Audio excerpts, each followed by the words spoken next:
Chairman Sri Varki Abraham Kachanak, esteemed Managing Trustee Sri P.P. Varghese, respected Principal Mr. Jacob Matthew, Vice Principal Mrs. Suraj, our Secretary Sri Priya K. Abraham, Treasurer Srimadi Priya K. Abraham, Headmistress Srimadi Nisha Santosh, MC of the day Mrs. Tessie James, PRO Mr. Sujay Francis, and my very, very dear fellow teachers. Before I start my presentation, I would like to extend you all the greetings of the Teachers' Day, which we are celebrating today. Today's celebration in Good Shepherd becomes all the more meaningful because, in spite of all impediments, we are doing that in a very, very meaningful way. We are conducting a webinar on the National Education Policy 2020 in connection with Teachers' Day celebrations. I very sincerely appreciate the efforts taken by the Principal and Headmistress Srimadi Nisha Santosh and our PRO Mr. Sujay Francis in organizing this kind of a webinar. Before commencing my presentation, I would like to take an anticipatory way. I am not going to present the policy in very, very detail or in the minutest form. Instead, I am concentrating only on the main areas which a teacher must know and should know. I am not going to present a critical review of the policy, but I am presenting the policy as such. So that is my anticipatory way. Let me begin. We all can be happy and proud in understanding that this is the first education policy of the 21st century of which we are a part of. And as you may know, this policy comes after a long gap of 34 years. In the sense, the previous policy was announced in 1986. And that policy was in operation during the past 34 years. And the new policy, the National Education Policy NEP 2020, is prepared by a committee headed by a person who is a Keralite. But then he is more famous in Kerala than being famous. Dr. K. Kasturi Rangan. He was the former chairman of ISRO, and he is a veteran scientist, especially space scientist. The committee to draft the policy was appointed in June 2017, and that committee submitted its draft proposals in 2019. And then the final report came in July 2020, and that was approved by our Union Cabinet. When it was approved by the Union Cabinet, there was hue and cry all over India. The hue and cry came from the opposition parties as well as a number of noted educationists. Their charge was that this policy has not been discussed in the parliament.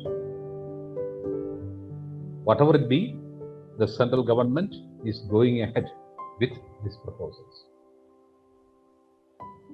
I'm very happy and proud to say that when the draft proposal came out, I have studied it very vigorously and in depth. And that was in 480 pages. The draft proposals were in 480 pages. But when it came in the final shape, now it runs only into 64 pages. From 480, it has come down to 64. But then, the spirit of the policy remains as such.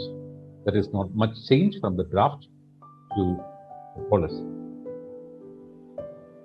And this policy, which as I told you runs into 64 pages, it has 4 parts.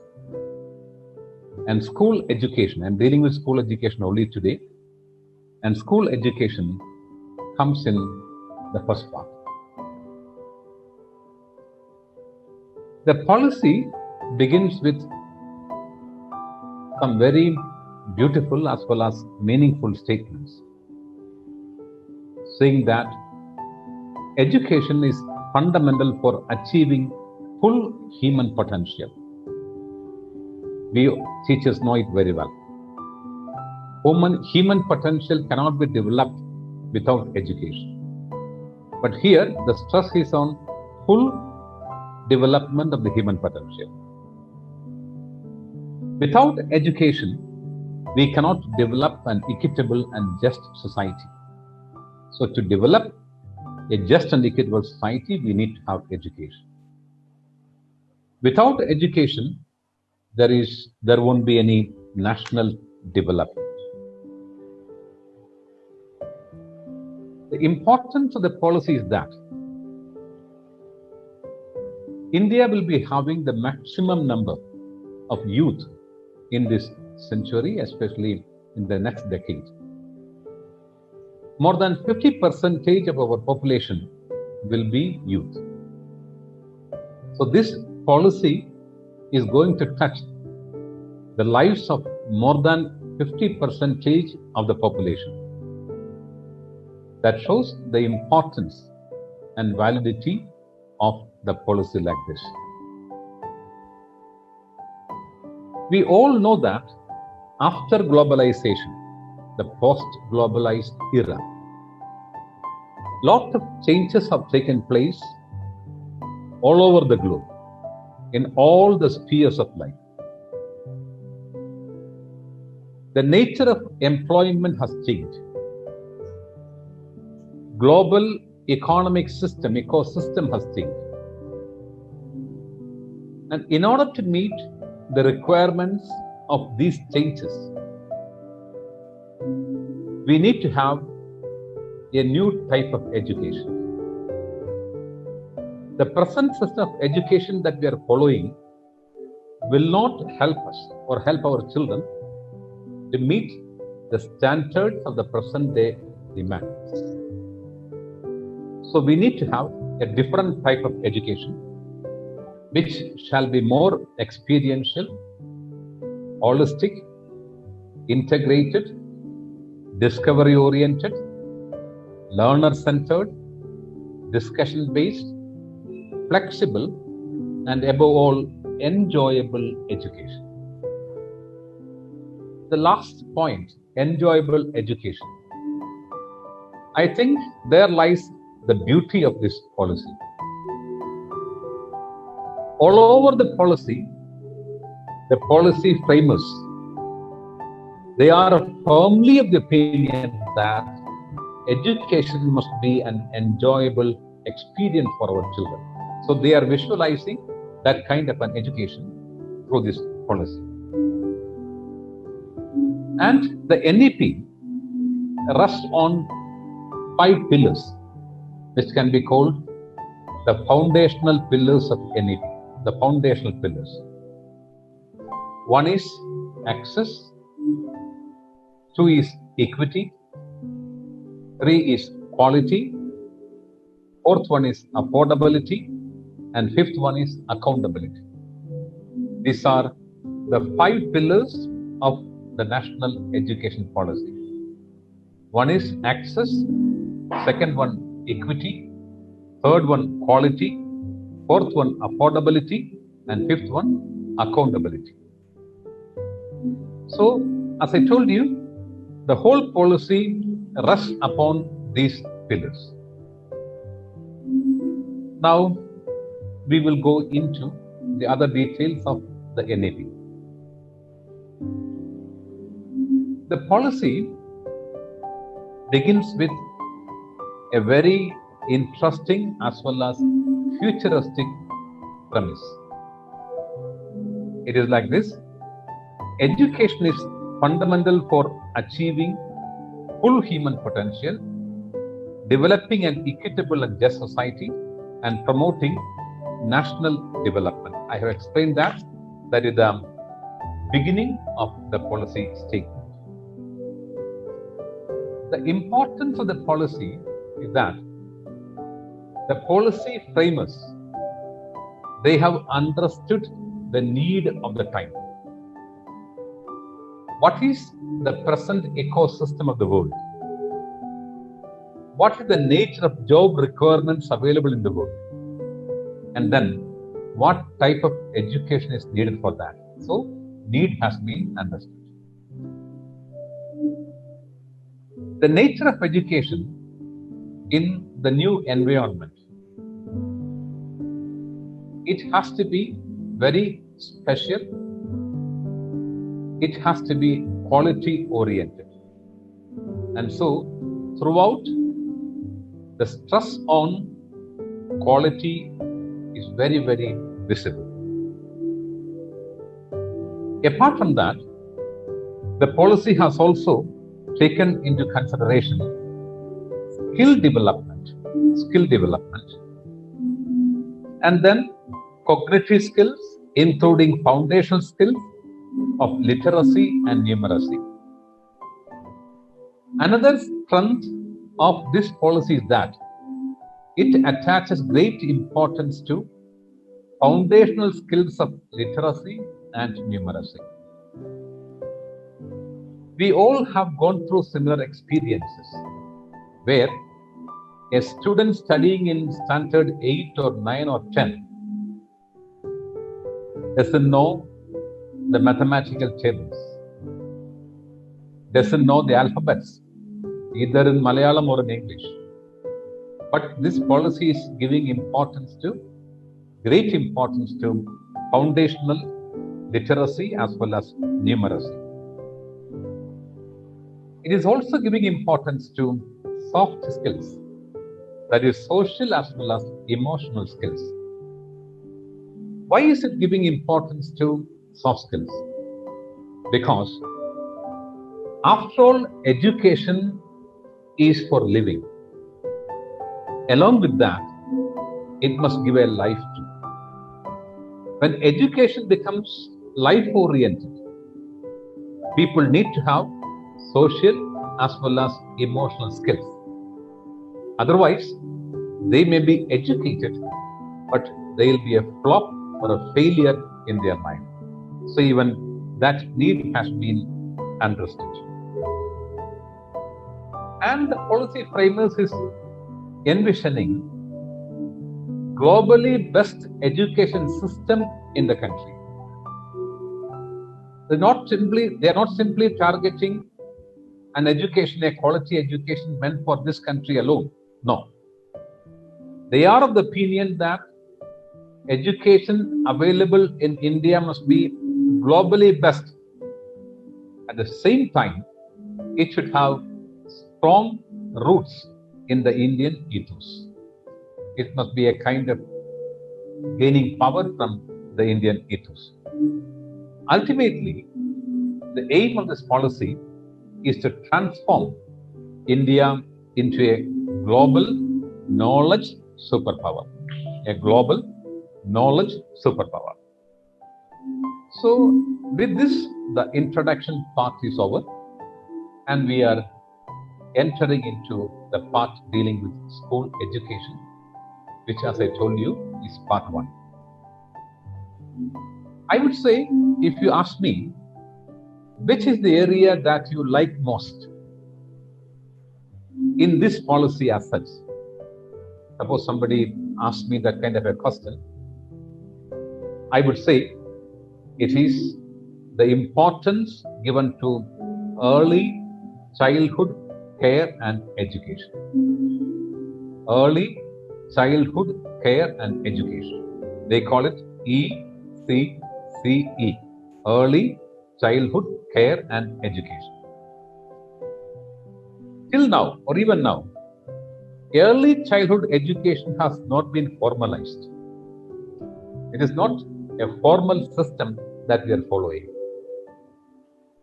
It is, it's a play area where every Tom, Dick and Harry does things in their own way. It hasn't got any formal structure. It hasn't got a syllabus. It hasn't got a curriculum or pedagogy, whatever it is.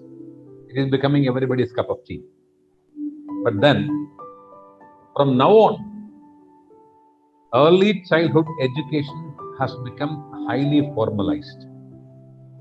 Even what are the topics that the children must be taught, even those things are listed. So I told you, I regard this part as the most important, the most beautiful part of this national education policy. And for this, Anganwadis in all our villages will be strengthened. All Anganwadis will be strengthened.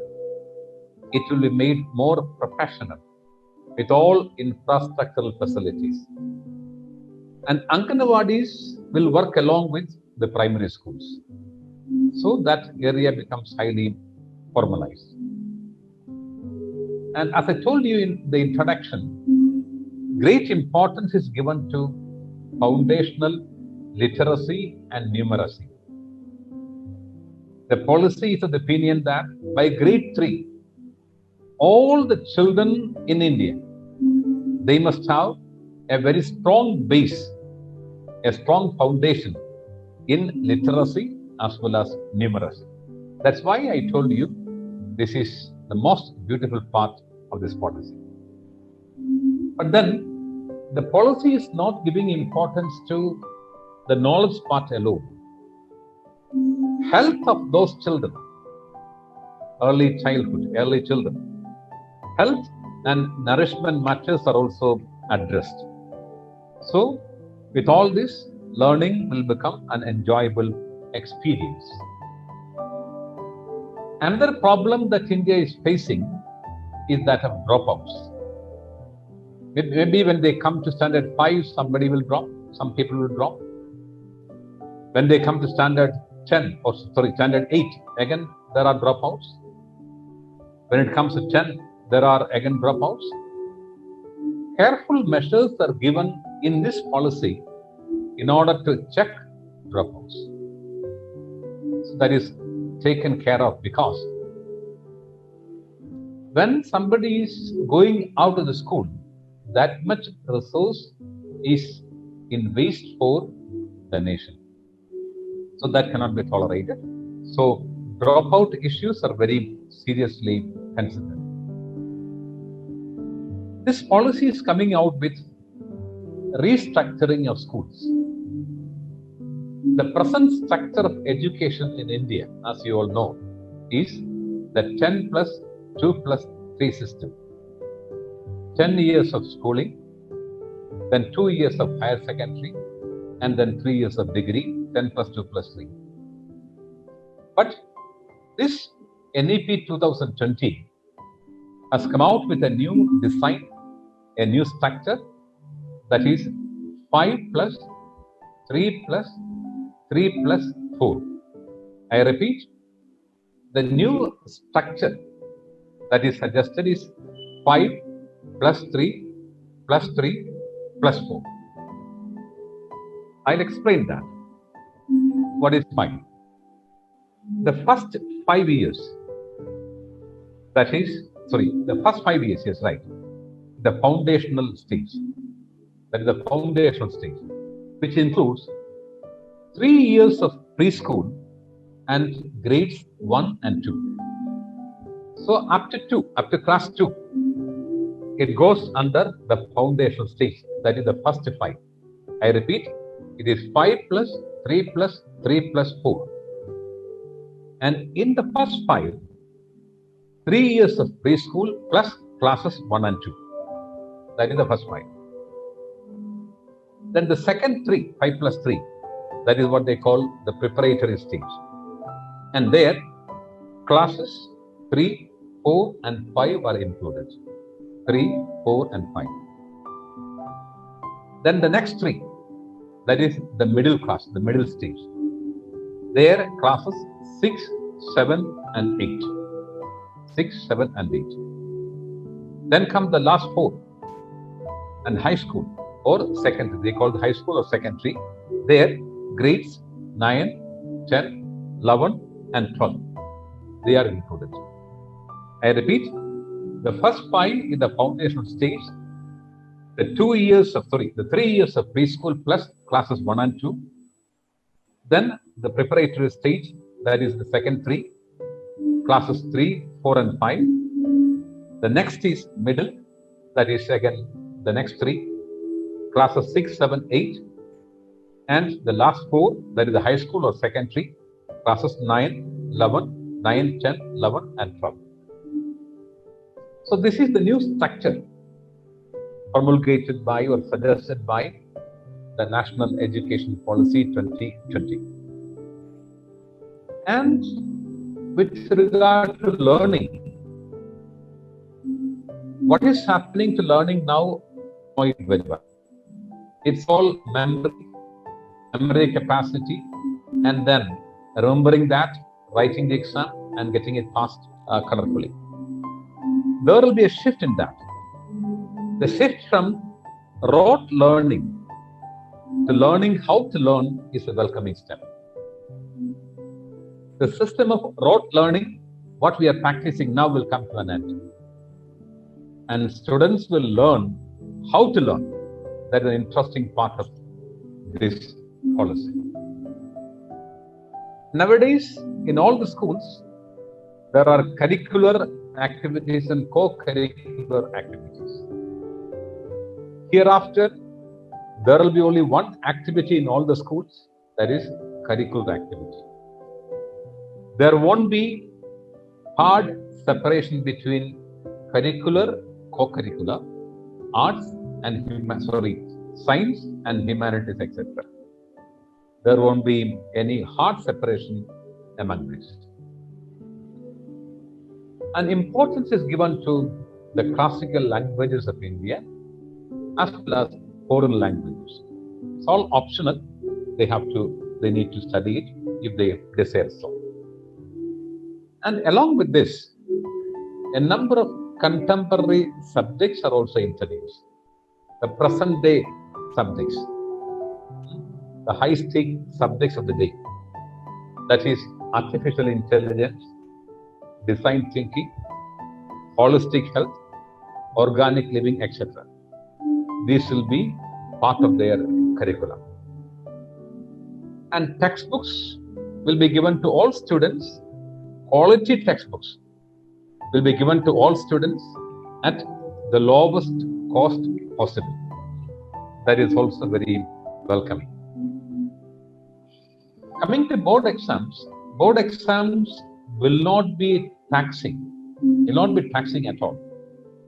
They will reduce the taxing nature of the board exam, and it won't be hereafter taxing for the children or the parents or the teachers.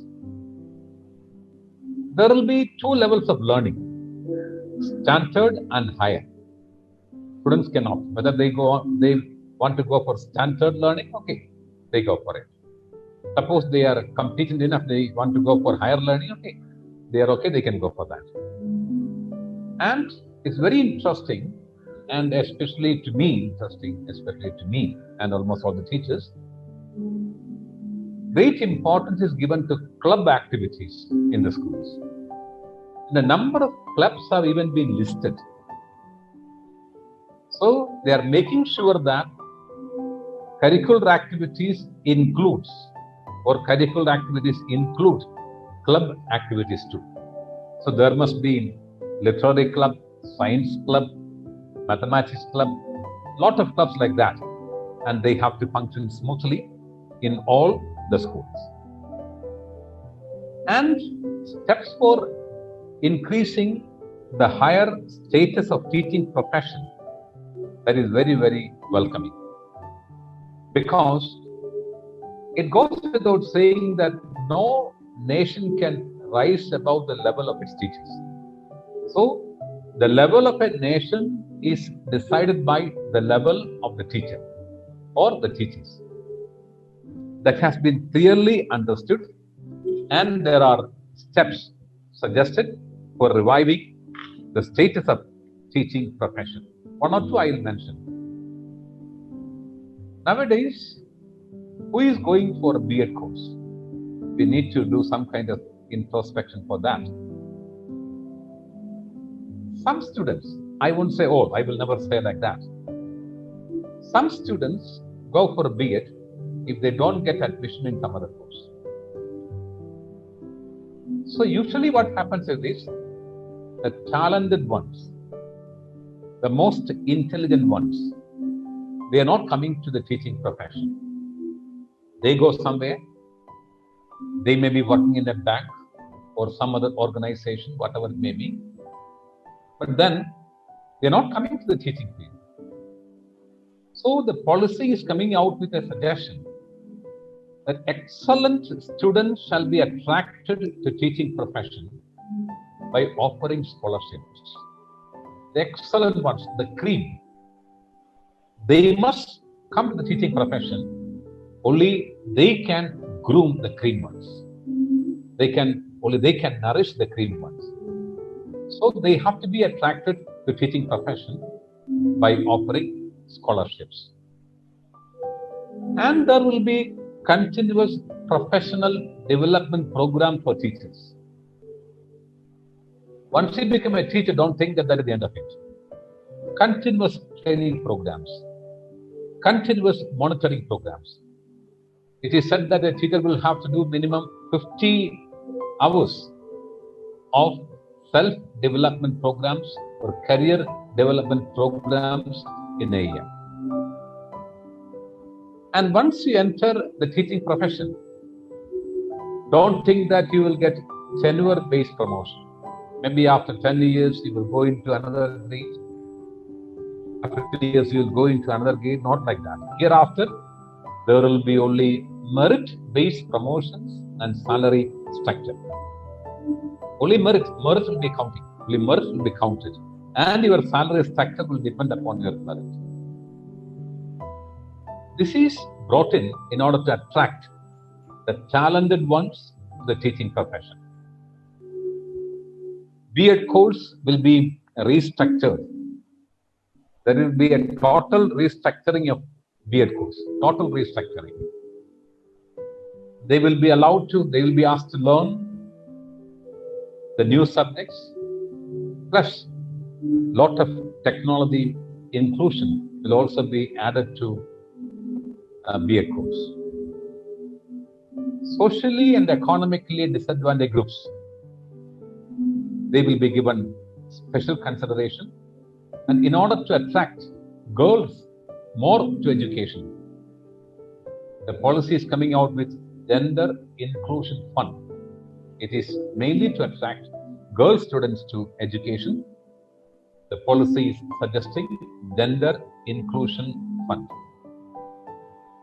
The policy is also suggesting that all the students must learn basic philosophy of ancient Indian civilizations and all religions. India is the birthplace of a number of religions. Our students must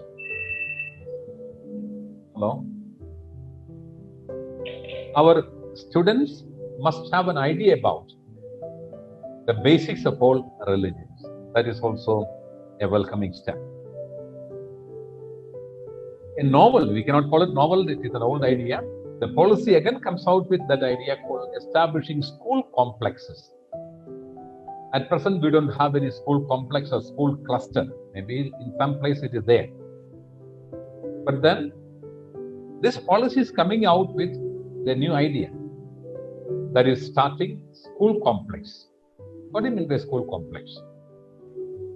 One school, a higher secondary school in a particular locality, will become the lead school. Lead, L-E-A-D, lead school.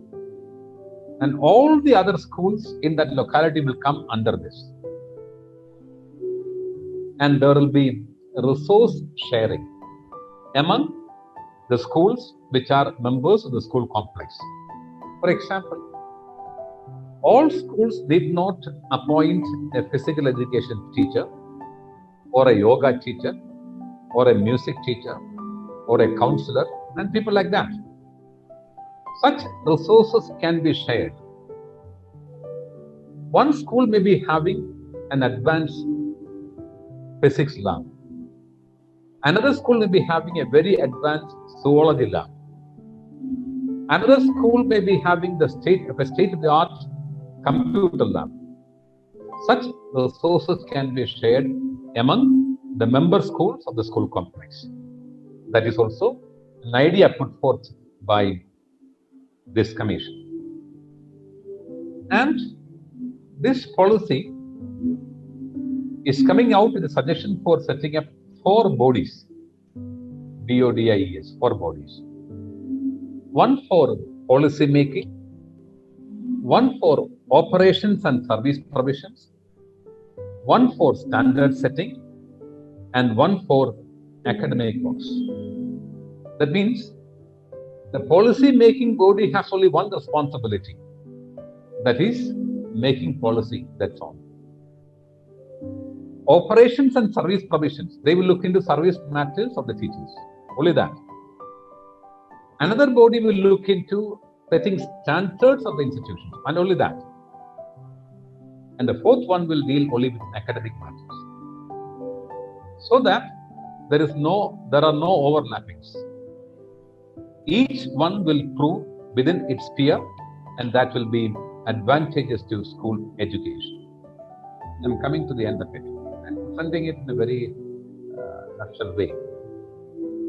Commercialization of education has to come to a close. Education is not for money making. It's not a business for money making. If you are making profit, you can make profit, no problem. But then that profit has to be used for building up the institution.